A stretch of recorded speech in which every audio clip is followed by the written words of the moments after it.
Hello students, good morning all of you.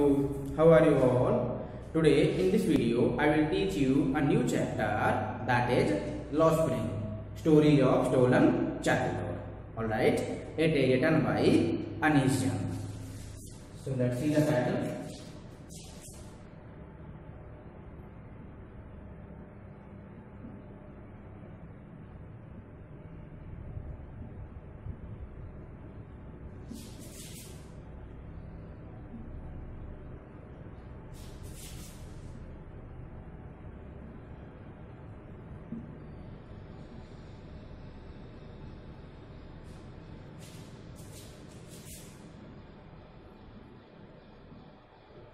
By Anish Young.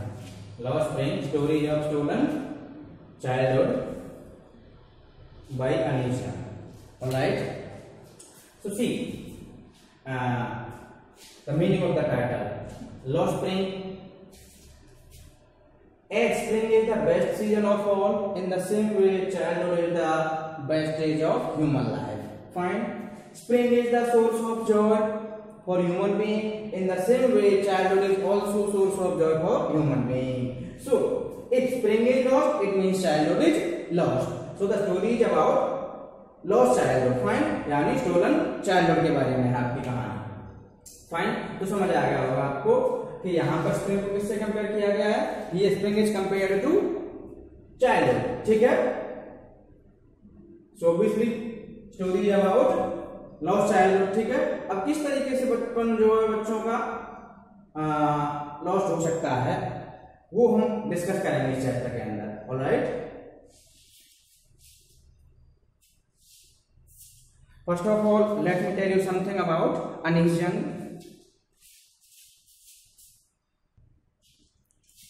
C Anees Jung born in 1944. Alright. Study in India and USA. यानी उन्होंने कहाँ पर study की थी. India में और यूएसए में स्टडी की थी. She began her career as a writer in India.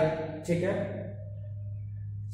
As a writer इन्होंने अपना करियर कहाँ से शुरू किया. इंडिया से शुरू किया था. She has been an editor and columnist for major newspapers in India and abroad. ठीक है. इंडिया और अब्रोड में ये मेजर न्यूज़पेपर्स की एडिटर रही हैं एंड कॉलमिस्ट भी रही हैं. कौन. अनीश यंग. देखिए क्या थी ये. एडिटर, कॉलमिस्ट मेजर न्यूज़पेपर की.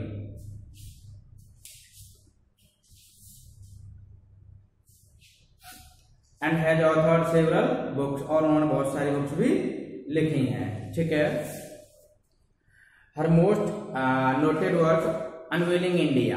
उनका जो मोस्ट नोटेबल वर्क है वो है unveiling India. 1987 was a detailed chronicle of the lives of women in India. यानी इसके अंदर इन्होंने इंडिया में महिलाओं की लाइफ्स के बारे में डिस्कस किया गया है. ठीक है.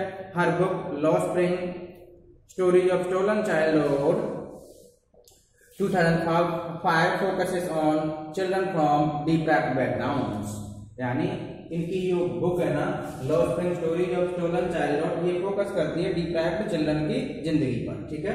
यानी डिप्राइव्ड चिल्ड्रन के बैकग्राउंड को बारे में डिस्कस करती है. ऑलराइट. एक्चुअली में ये एक पूरी बुक है but in your syllabus only an extract is given. एक एक्सट्रैक्ट टाइप का दिया गया है. ठीक है. एक चैप्टर दिया गया है. Fine. So let's know something about the chapter. Introduction of the chapter.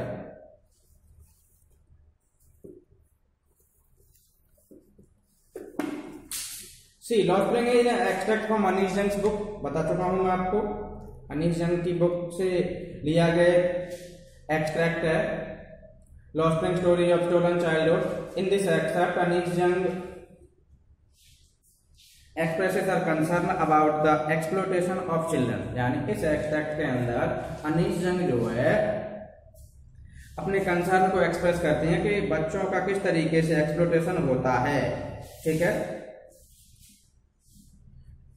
खास करके हैजार्डस जॉब में, हैजार्डस जॉब के अंदर यानी खतरनाक जॉब्स के अंदर, यानी जब उन्हें काम पर लगा दिया जाता है तो किस तरीके से जो अमीर लोग होते हैं या कैपिटलिस्ट लोग होते हैं या जो ओनर लोग होते हैं वो उनका किस तरीके से एक्सप्लॉयटेशन करते हैं। ठीक है, लाइक बीइंग बैंगल मेकिंग, यानी बैंगल मेकिंग जैसे हैजर्डस जॉब में काम करवा के उन्हें एक्सप्लॉयट करते हैं, एंड रैग पिकिंग, या फिर रैग पिकिंग में किस तरीके से उनका एक्सप्लॉयटेशन होता है। आपने देखा होगा छोटे छोटे बच्चे कई बार जो है प्लास्टिक या गार्बेज बीन रहे होते हैं या फिर क्या नाम है कोई कबाड़ा उठा रहे होते हैं, तो ठीक है, तो इस तरीके से इनका एक्सप्लॉयटेशन होता है। Anees Jung argues that abject poverty and thoughtless traditions, Anees Jung तो इस बात के लिए आर्ग्यू करती है कि abject poverty and thoughtless traditions result in the loss of innocence and much needed freedom, यानी इनका रिजल्ट यही निकलता है कि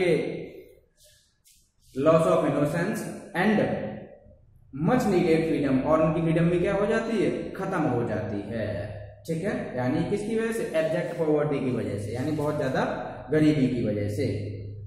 एंड एजुकेशन ड्यूरिंग चाइल्डहुड, और बचपन के दौरान जो एजुकेशन प्राप्त करते हैं ना बच्चे, उन बच्चों की एजुकेशन भी क्या हो जाती है, खत्म हो जाती है।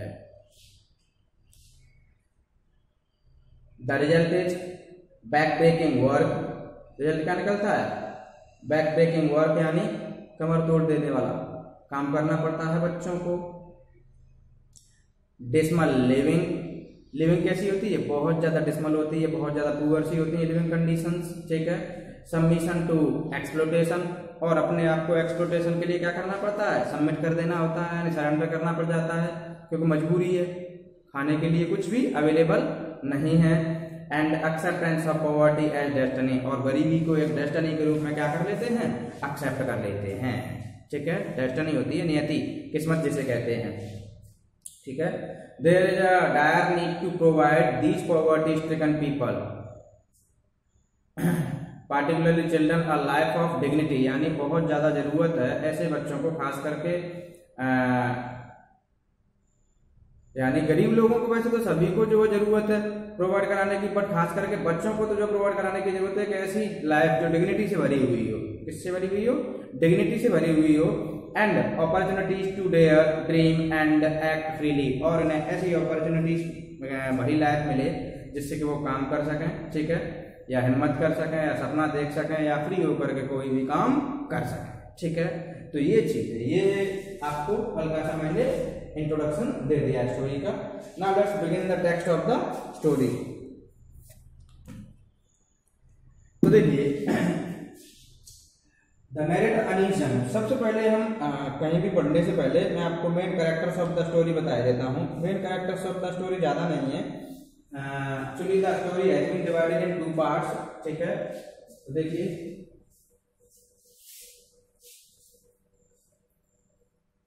the first part of the story is sometimes I find a rupee in the garbage.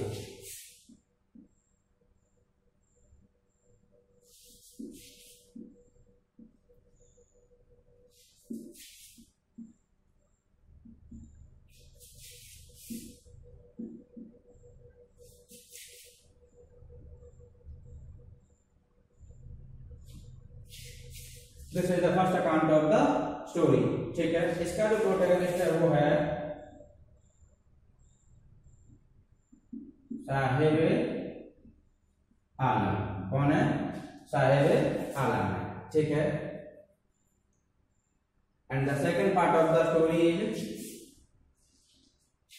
I want to drive a car.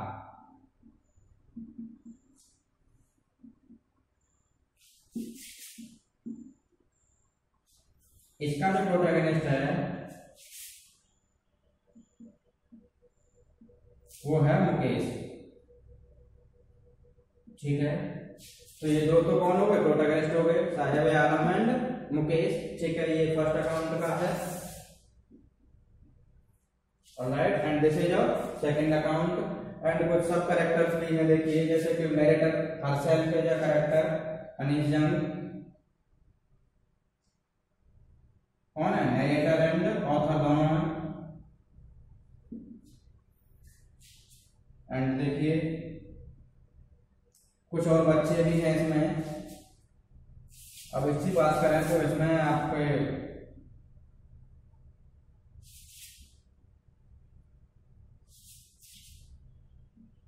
Mukesh father है, ठीक है, और कौन है, उसकी सिस्टर इन लॉ है,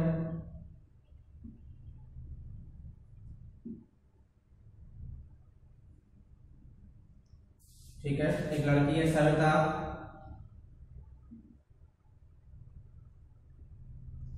और एक ग्रैंड मदर भी है, ठीक है, तो उसको ऐसे ही समझ लेना आप। तो देखिए पहले हम सबसे पहले अभी इनके बारे में डिस्कस करेंगे, तो इनको एक बार के लिए स्किप कर देते हैं, हटा देता हूं जिससे कंफ्यूजन नहीं हो। सी अनीस एनकाउंटर साहिब आलम, ठीक है, अनीस क्या करती है, साहिब आलम से मिलती है। एनकाउंटर का यहाँ पर मतलब है मीट करना, ठीक है, मिलना, ठीक है। एनकाउंटर का वो मतलब मत लगाना आप जो पुलिस वाले केस में होता है, ठीक है, वहां पर कुछ और होता है, लेकिन यहाँ पर एनकाउंटर का मतलब होता है मीटिंग। ऑलराइट, सो देखिए, why do you do this, why do you do this, I ask, here I is अनीशन, I ask Saheb whom I encounter every morning scrounging for gold in the garbage dumps of my neighborhood. Alright,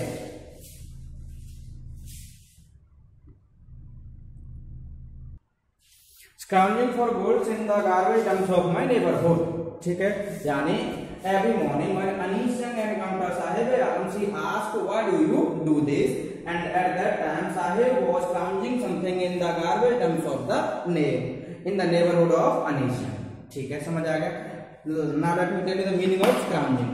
Scrounging का मतलब क्या होता है, actually scrounging means searching for something,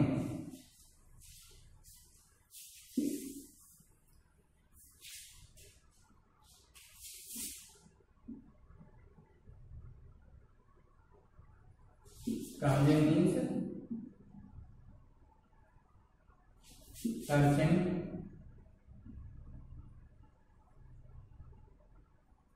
for something, ठीक है, किसी चीज की क्या करना, सर्च करना। तो देखिए, Saheb left his home long ago, Saheb ने बहुत पहले अपना घर छोड़ दिया था। Set amidst the green fields of Dhaka, जो कहां पर सेट था, यानी the home of Saheb was set amidst, amidst का मतलब था between the green fields of Dhaka.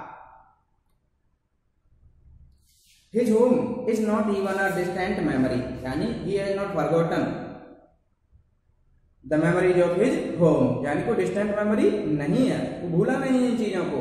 There were many storms that swept away their fields and homes, his mother tells him, Sahib कहता है कि मेरी माँ मुझे बताती है कि there were many storms and floods that swept away their fields and homes। मैं आपको बताता हूँ कि ब्रह्मपुत्र रिवर के बारे में आपने नाम सुना होगा, ठीक है। ब्रह्मपुत्र रिवर जो है आपके अब हमारे इंडियन स्टेट्स आसाम से निकलती है और निकल करके वो सीधे बांग्लादेश में एंटर हो जाती है, और वहां जाकर के ये ब्रह्मपुत्र रिवर जो है तबाही मचाती है, यानी इतना पानी लेके आती है, इतना पानी लेके आती है कि वो जो बाढ़ बना देती है पूरे के पूरे कंट्री में, और हालात ये हो जाते हैं कि उनकी फसलें, उनके घर सब तबाह हो जाते हैं, ठीक है। इसीलिए आपने देखा होगा that mostly people in north east India, ठीक है, वेस्ट बंगाल में, बिहार में बंगाली पड़े हुए हैं, वो इसीलिए बेचारे चले जाते हैं शेल्टर लेने के लिए, यानी जो भी उनके नेबरिंग प्लेसेस दिखते हैं वो वहीं पर आ जाते हैं। ऑलराइट, आप देख लीजिए तो असम में, त्रिपुरा में एंड आपके वेस्ट बंगाल तो भरा पड़ा ही है बंगालियों से, क्योंकि ममता बनर्जी उन्हें शेल्टर दे देती है, तो बहुत सारे रिफ्यूजी हैं जो इंडिया में आ गए हैं। अच्छा, कुछ रिफ्यूजी जो है दिल्ली जैसे बड़े शहरों में आ जाते हैं, ठीक है। तो ये टर्म याद रखना, ऐसे लोग जो दूसरे कंट्री में शेल्टर लेते हैं उन्हें क्या कहते हैं, रिफ्यूजी कहते हैं। फाइन, तो साहिब की मदर बताती है कि actually there were many storms that swept away their homes and fields, जो उनके होम और फील्ड्स को क्या कर ले गए, बहा करके ले गए, इसीलिए उनको ढाका छोड़ना पड़ गया था, और वो यहाँ इंडिया में आकर के क्या हो गए हैं, सेटल हो गए हैं।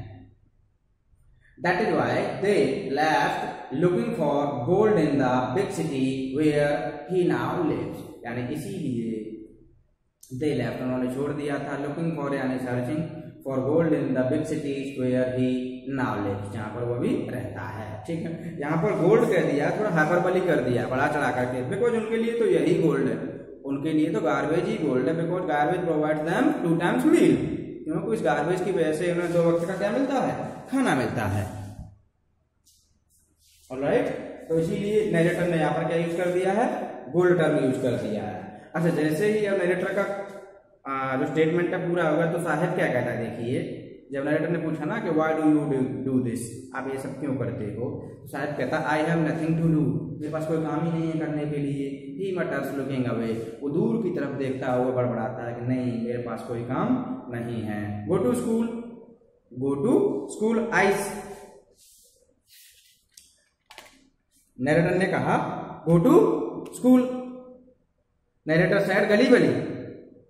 ठीक है, यानी नरेटर ने क्या किया, नरेटर ने जो है गलीबली, सॉरी ग्लिबली, नरेटर ने जो है ग्लिबली कह दिया कि आप कहाँ जाया करो, स्कूल जाया करो। ग्लिबली का मतलब होता है विदाउट शोइंग मच थॉट, यानी बिना कोई कंसर्न शो किए, बिना सोचे विचारे जब कोई आप जवाब दे देते हैं तो उसको कहते हैं ग्लिबली। ठीक है, देखिए यहाँ पर देख लीजिए,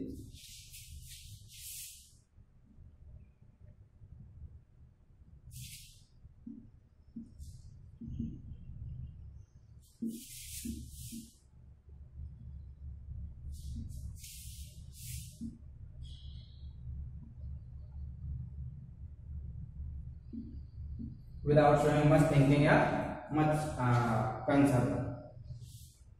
ठीक है, यानी बिना सोचे समझे नरेटर ने आंसर दिया कि आप स्कूल क्यों नहीं जाते। I say glibly, here I is narrator Anees young.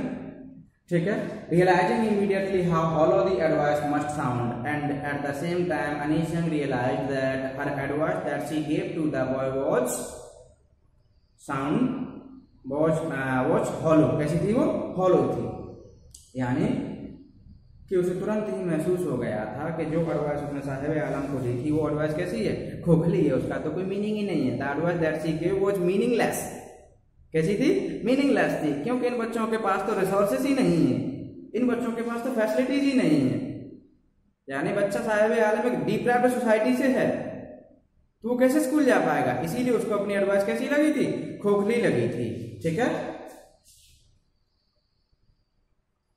अच्छा, there is no school in my neighbourhood, when they build one I will go. Saheb Alam ने भी कह दिया कि मेरे पड़ोस में कोई स्कूल ही नहीं है, जब वो लोग बनवा देंगे ना, व्हेन दे बिल्ड यानी बड़े लोग, पॉलिटिशियंस, जब वो लोग स्कूल बनवा देंगे तो मैं स्कूल जाऊंगा। If I start a school will you come, if I start a school will you come, I ask half joking, यानी हाफ जोकिंगली नरेटर अनीश जंग asked Sahib Alam if she start a school, if she start a school would you come to join it or not। ठीक है, तो उसने पूछा, तो देखिए yes he से स्माइलिंग ब्रॉडली, साहिब कहता है यस मैं आऊंगा आपके स्कूल में। अब देखिए अब क्या होता है, a few days later I see him running towards me, यानी a few days later the narrator Anees Jung saw Saheb Alam running towards him, यानी running to her. Is your school ready, और उसने पूछा कि क्या आपका स्कूल रेडी हो गया बन करके, तो नरेटर ने क्या कहा, देखिए बहाना लगाया, it takes longer to build a school, यानी स्कूल बनाने में बहुत ज्यादा लंबा टाइम लगता है। आई से embarrassed eight having made a promise that was not, यानी नरेटर क्या हो गई थी, शर्मिंदा फील कर रही थी, eight having made a promise that was not meant, यानी जिसका कोई तात्पर्य ही नहीं था, जिसका कोई मीनिंग ही नहीं था, क्योंकि narrator Anees Jung was not able to build a school, यानी स्कूल बनाना कोई मजाक नहीं है। बट उसने हाफ जोकिंगली उस बच्चे से कह दिया कि अगर मैं स्कूल बनाती हूँ तो क्या आप आ जाओगे, तो बच्चा जो है उसके प्रॉमिस के अकॉर्डिंग जो है दौड़ता हुआ कुछ टाइम बाद उसके पास आकर पूछा कि क्या आपका स्कूल बन के तैयार हो गया, तो नरेटर को अपनी ही एडवाइस पर एम्बैरेसमेंट फील हुआ। ठीक है, यानी शर्मिंदगी फील हो गई।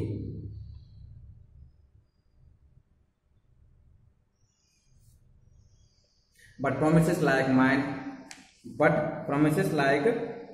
mine abound in every corner of his bleak world। ये स्टेटमेंट आपको अच्छे समझ आए, यहाँ से क्वेश्चन बनता है। but promises like mine abound in every corner of his bleak world.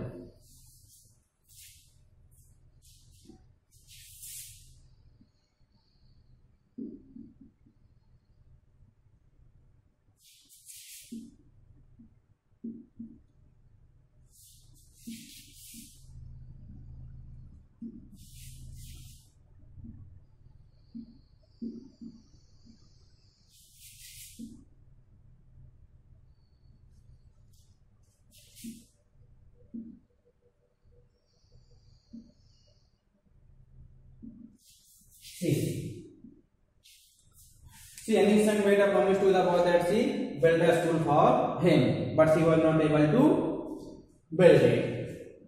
Then she said, but promises like mine abound in every corner of his bleak world. It means that promises in the world of the poor people are bound in every corner of their world, but they are fulfilled rarely.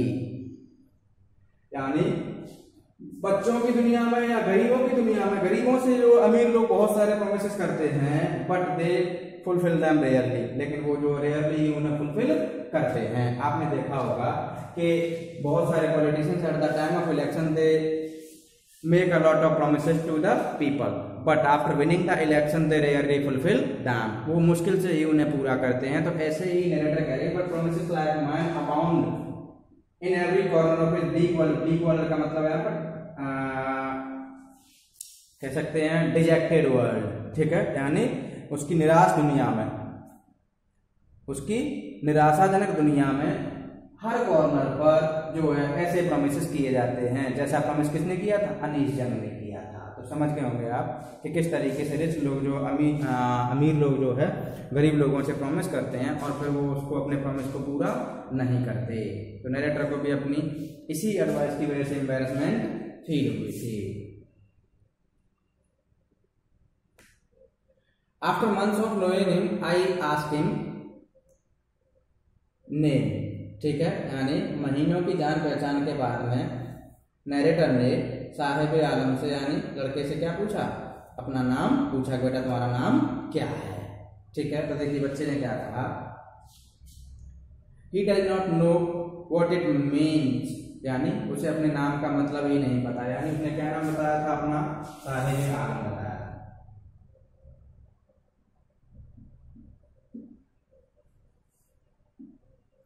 यानी when narrator Anish Jung asked the name of Sahib Alam, the boy replied that his name was Sahib Alam. ठीक है, he does not know the meaning of his name. यानी अपने नाम की meaning का भी नहीं पता. क्या आप लोग जानते हैं इसका मीनिंग क्या है नाम का? अगर जानते हो तो मुझे कमेंट करके बता देना. राइट, साहिब आलम का मतलब होता है लॉर्ड ऑफ यूनिवर्स. क्या मतलब होता है?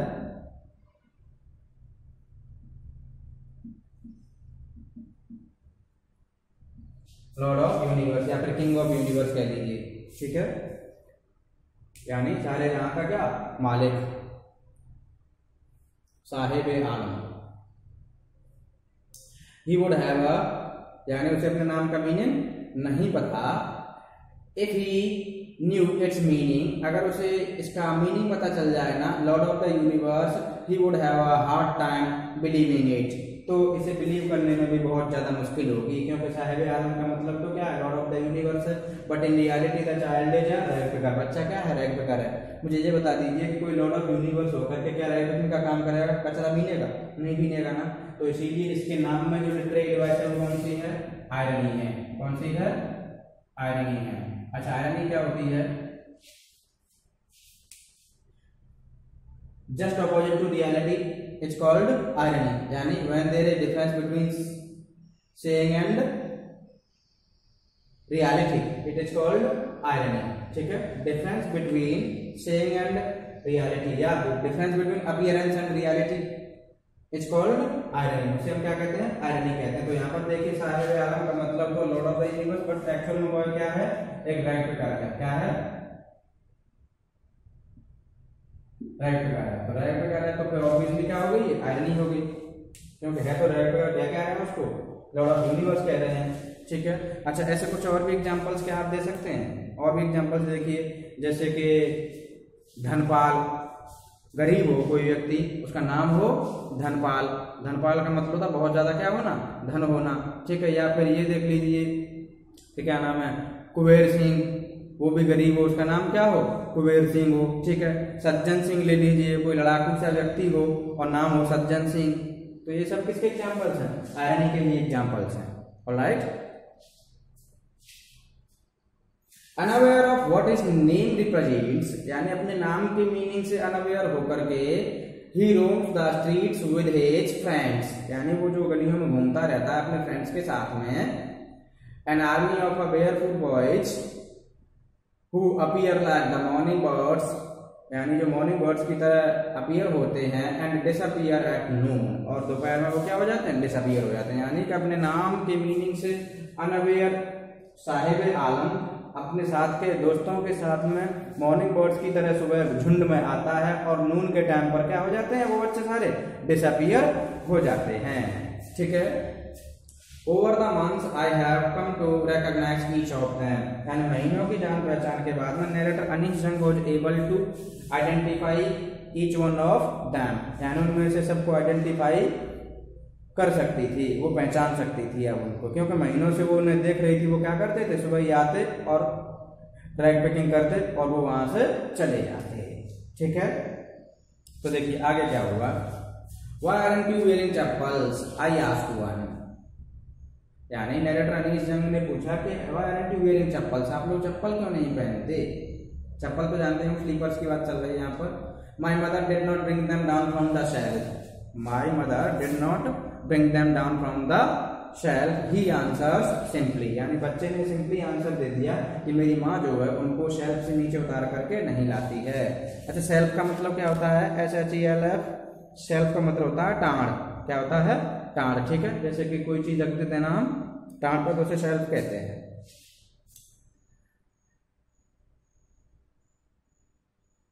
Even if she did, he will throw them off at another who is wearing shoes that do not match, यानी अगर उसकी माँ जो है शेल्फ से उतार करके दे भी देगी ना चप्पल, तो भी वो उनको नहीं पहनेगा, उन्हें फेंक देगा। एक दूसरे बच्चे ने कहा जो डिफरेंट टाइप्स के क्या पहना हुआ था, मिसमैचिंग शूज पहना हुआ था, ठीक है, मिसमैच्ड शूज पहना हुआ था वो। When I comment on it, जब नरेटर ने इस पर कमेंट किया कि क्यों नहीं पहनेगा, he shuffles his feet, तो बच्चा क्या करने लग गया, अपने पैरों को रगड़ने लग गया, ठीक है। आपने देखा होगा पैरों को रगड़ते हैं in an embarrassed manner, and says nothing, और वो कुछ भी नहीं बोलता है। I want shoes, says a third boy, और तीसरा लड़का कहता है कि मुझे जूते चाहिए, मैं जूते चाहता हूँ। Who has never owned a pair of shoes all his life, जिसने अपने पूरे जीवन भर में एक पेयर शूज तक नहीं देखे, ठीक है। Travelling across the country I have seen children walking barefoot in cities on village roads, ठीक है। यानी ट्रेवलिंग अक्रॉस द कंट्री, पूरे देश में ट्रेवल करते हुए नरेटर ने देखा था बहुत सारे बच्चों को जो बिना चप्पल जूतों के जो घूमते रहते थे, शहरों में घूमते रहते थे और गांव के रोडों पर घूमते, गांव की सड़कों पर घूमते दिखाई दे रहे थे, ठीक है। अब जब उसने देखा कि बच्चे जो है बिना चप्पल जूते के इस तरीके से ग्रामीण सड़कों पर घूम रहे हैं या क्या नाम है शहरों में घूम रहे हैं, तो उसे कुछ सुनने को मिला था, एक एक्सप्लेनेशन मिली थी। वो क्या थी देखिए, it is not lack of money but a tradition to stay barefoot is one explanation. ये बहुत इंपॉर्टेंट है, इसको समझिए।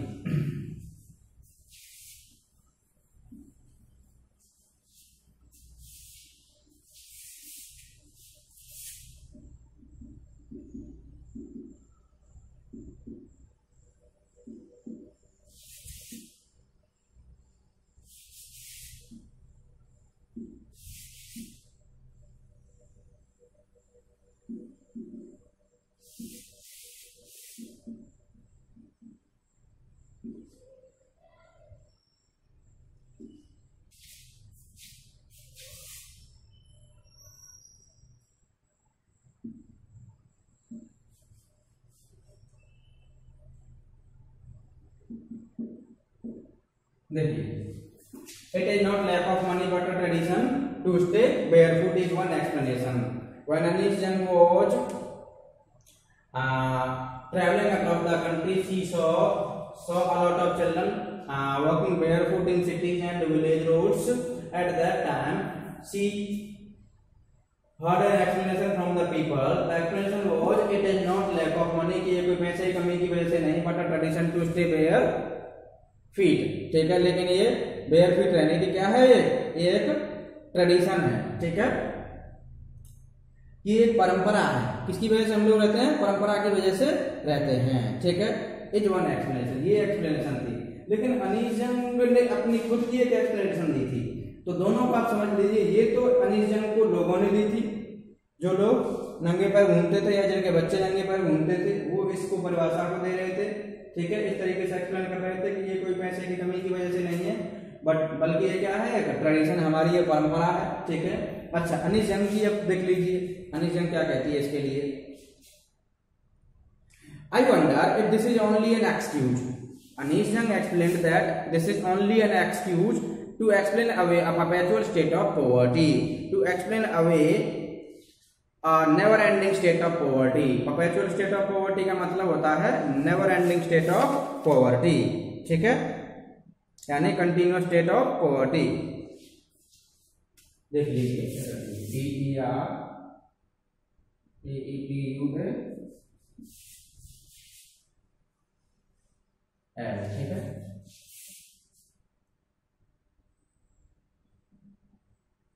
परपेचुअल स्टेट यानी कंटिन्यूअस. तो दोनों एक्सप्लेनेशन लिख लीजिए. इसकी मैं लिख देता हूं. देखिए, Anish Jung says that it is only an excuse to explain away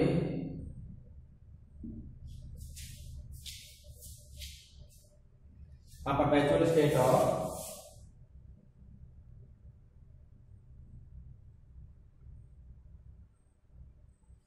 a continuous and perpetual state of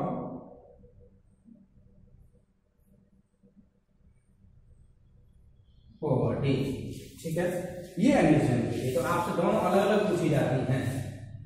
What explanation did Anish Jung get while traveling across the country?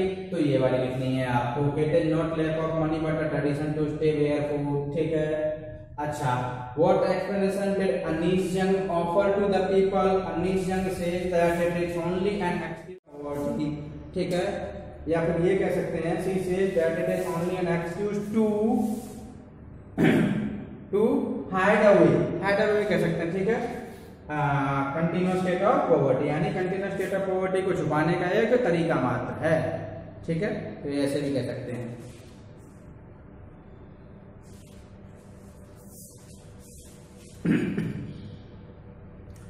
I remember a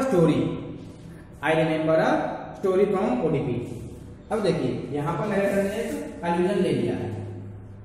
allusion एक literary device है जिसमें जब हम किसी कहानी के अंदर कोई और छोटी कहानी या कोई कहीं का कोई कॉन्टेक्स्ट जो डाल देते हैं तो उसे कहते हैं अल्यूजन. ठीक है, जैसे कहानी तो चल रही साहिल आलम की, बट यहाँ पर एक स्टोरी के अंदर स्टोरी छोटी सी डाल दी गई है, तो उसे हम क्या कहते हैं, अल्यूजन कहते हैं. तो यहाँ पर नरेटर ने उडुपी की एक कहानी याद आई. तो समझिए उडुपी कहाँ पर. Udupi is a place in Karnataka. कहाँ पर है? कर्नाटक में एक प्लेस है. तो उसे उडुपी के एक आदमी ने जो कहानी बताई थी वो कहानी याद आ गई. ठीक है, as a young boy he would go to school past an old temple. यानी जब वो छोटा लड़का था, जो आदमी कहानी सुना रहा है वो अपनी बात बता रहा है. किसको बता रहा है? नरेटर अनीश जंग को बता रहा है. ठीक है, तो वो कह रहा था कि जब वो छोटा बच्चा था तब वो एक क्या नाम है, पुराने टेम्पल से होकर के जो स्कूल जाया करता था. कौन जाया करता था? वो आदमी जाया करता था. ठीक है, where his father was a priest. जहां पर जिस टेम्पल में उसके फादर क्या थे? प्रीस्ट थे. ठीक है, he would stop briefly at the temple and pray for a pair of shoes. यानी वो उस टेम्पल में थोड़े टाइम के लिए रुक जाता और एक पेयर शूज के लिए क्या करता? वहां पर प्रे करता. ठीक है, 30 years later, 30 सालों के बाद आई विजिटेड इट्स टाउन, यानी नरेटर अनीश जंग ने उडुपी को विजिट किया, ठीक है, उडुपी में गई वो। एंड द टेम्पल, और उस टेम्पल को भी विजिट किया था, which was now drowned in an air of desolation, which was now drowned in an air of desolation, metaphor है यहाँ पर, ठीक है। Drowned in an air of desolation का मतलब है अब क्या नाम है, खत्म हो चुका है वो टेम्पल, ठीक है, क्योंकि पुराना पहले ही था और 30 साल के बाद तो और भी ज्यादा हो चुका है, ठीक है।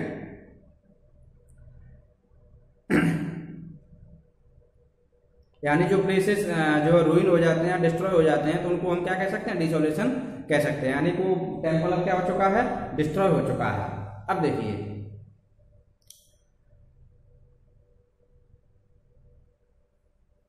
इन the backyard where lived a new priest, यानी उस मंदिर के पीछे एक नया प्रीस्ट रहता है। कौन रहता है, एक नया प्रीस्ट रहता है।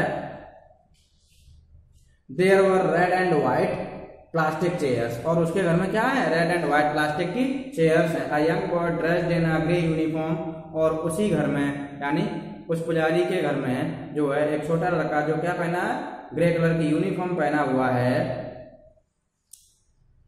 वियरिंग सॉक्स एंड शूज, और वो सॉक्स भी पहना हुआ है, शूज भी पहना हुआ है, ठीक है। अराइव्ड पेंटिंग, वो हाँफता हुआ, तेजी से भागता हुआ आता है। And through his bag on a folding bed, और अपने बैग को जो फोल्डिंग बेड पर डाल देता है। Looking at the boy I remember the prayer another boy, यानी उस लड़के की ओर देख करके नरेटर को किसी दूसरे बच्चे की प्रेयर याद आई, ठीक है। Had made to the goddess, जो देवी मां से कर रहा था, किसके लिए, एक पेयर शूज के लिए। When he had finally got a pair of shoes, जब उसे फाइनली एक पेयर शूज मिल गए थे, तो उसने फिर क्या कहा, देखिए, let me never lose them, हे भगवान, हे देवी माँ, कभी भी मेरे शूज ना खोएं, ठीक है। The goddess had granted his prayer, देवी माँ ने उसकी प्रेयर को स्वीकार कर लिया। Young boys like the son of the priest now wore shoes, यानी नरेटर ये कह रही है कि प्रीस्ट के जैसे छोटे छोटे लड़के अब जो क्या पहन रहे थे, उस टाइम तक शूज पहन रहे थे। But many others like the rag pickers in my neighbourhood remain shoeless, लेकिन बहुत सारे बच्चे मेरे नेबरहुड में जो रैग पिकर है ना, वो आज भी कैसे हैं, शूलेस हैं। तो नरेटर के स्टोरी से सिर्फ यही कहना चाहती है कि the condition of the children in a place like Udupi has improved, but what about the condition of the children like Sahib-e-Alam who remain shoeless, जो आज भी कैसे हैं, शूजलेस हैं, उनके पास शूज हैं ही नहीं। तो सिर्फ ये चीज बताना चाहती है इस उडुपी की कहानी से। ऑलराइट, आगे देखिए, my acquaintance with the barefoot ragpickers leads me to Seemapuri, यानी नरेटर की जो अक्वेंटेंस थी, अक्वेंटेंस का मतलब होता है स्लाइट फ्रेंडशिप, यानी थोड़ी मोड़ी जान पहचान टाइप की। My acquaintance to the ragpickers leads me to Seemapuri, कहां तक ले गई, सीमापुरी तक ले गई।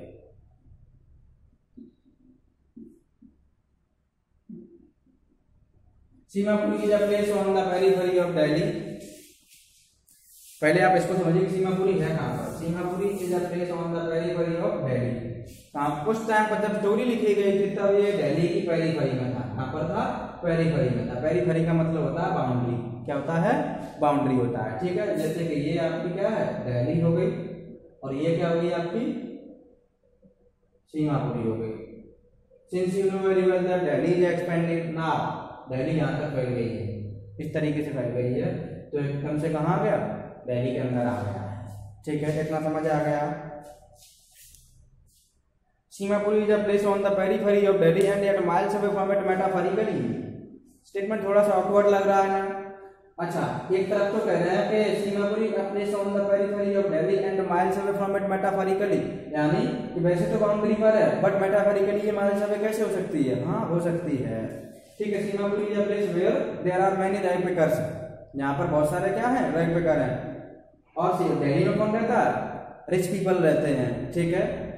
कहने को तो बाउंड्री पर है, but in the reference of facilities and benefits people do not pay attention to Seemapuri, लोग जो सीमापुरी पर ध्यान ही नहीं देते हैं। सी क्यों है metaphorically miles away. Delhi is the capital of India, ठीक है। Here people enjoy each and every facility, ठीक है। They are living luxurious life, ठीक है। On the other hand there is no facility in Seemapuri. The people of Seemapuri are devoid of basic facilities, ठीक है। वो basic facilities से भी devoid है, उनके पास बेसिक फैसिलिटीज भी नहीं है, ठीक है। तो इनकी लाइफ लग्जरियस है और इनकी लाइफ मिजरेबल है, इसीलिए फैसिलिटीज के मैनर में मेटाफोरिकली कह सकते हैं सीमापुरी जो दिल्ली से बहुत दूर है। Alright, so it's enough for the day. Thank you and have a nice day. Bye bye.